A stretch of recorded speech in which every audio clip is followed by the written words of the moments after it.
إنا أنزلنا قرآنا عربيا لعلكم تعقلون نحن نقدر عليك آياتنا لكي تأتي بما أوحينا إليك هذا القرآن وإن كنت من قبله لمن الغافلين إذ قال يوسف لأبيه يا أبا إني رأيت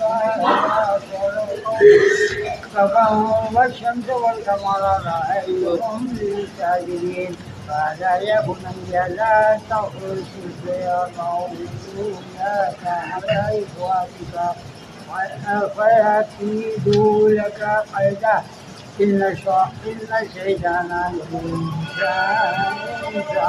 عدو مبين كذلك يجزي ربك وعلمك الأحاديث ويتم نعمته عليك وعلى آل يعقوب كما أتممنا على أبويك من قبل إبراهيم وإسحاق إن ربك عليم حكيم. اعوذ باللہ من الشیطان الرجیم بسم اللہ الرحمن الرحیم. سورہ یوسف ہے، یہ مکی صورت 111 آیات 12 رکوع ہیں.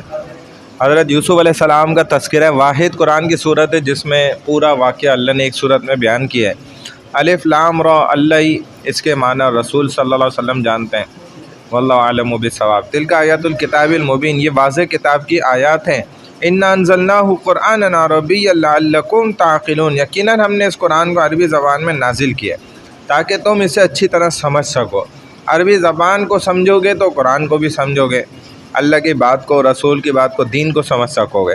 نحن نقص علیک احسن القصص، اے نبی صلی اللہ علیہ وسلم آپ کی طرف یہ قرآن وحی کر کے ہم آپ کو ایک بہترین واقعہ سنا رہے ہیں، اسے غور سے سننا چاہیے. بما اوحینا الیک ھذا القرآن، یہ بہترین واقعہ سنا رہے ہیں جبکہ اس سے پہلے یقیناً آپ وَإِن كُنتَ مِن قَبْلِهِ لَمِنَ الْغَافِلِينَ اس واقعے سے بالکل بے خبر تھے، آپ کو پتہ ہی نہیں تھا.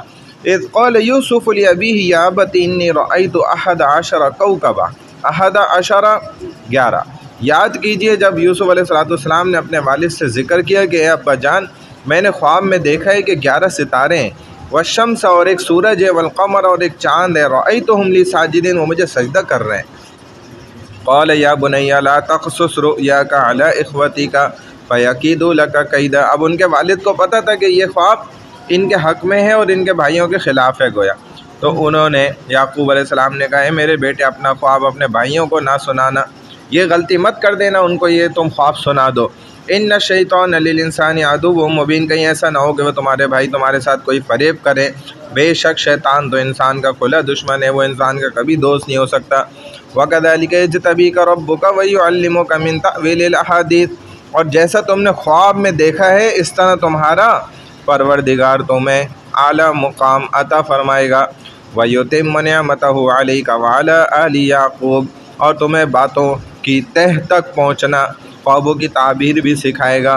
اور اللہ نے یہ نعمت ان کو دی تھی، ٹھیک ہے نا. نعمتہ علیک وعلی آل یعقوب کما اتمہا علی ابویک من قبل ابراہیم و اسحاق، اور تم پر اور آل یعقوب پر اپنی نعمت پوری فرمائے گا جیسے کہ اس نے ان سے پہلے یعنی تمہارے سے پہلے بھی تمہارے جو دادا اور پردادا یعنی ابراہیم و اسحاق علیہ السلام ہیں ان کو بھی بھرپور نعمت عطا فرمائی تھی. ان ربک علیم حکیم، یقیناً تمہارا رب خوب جاننے والا بڑی حکمت والا ہے. صدق اللہ العظیم.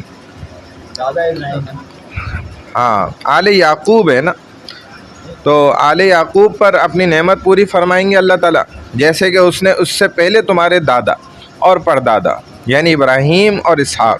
حضرت ابراہیم علیہ السلام تو جد الامجد ہے نا، یعنی کہ گولا نبیوں کے نبی اور ان کے بھی دادا. خود رسول اللہ صلی اللہ علیہ وسلم نے آپ کو جد الامجد بھی فرمایا یعنی کہ نبیوں کے دادا.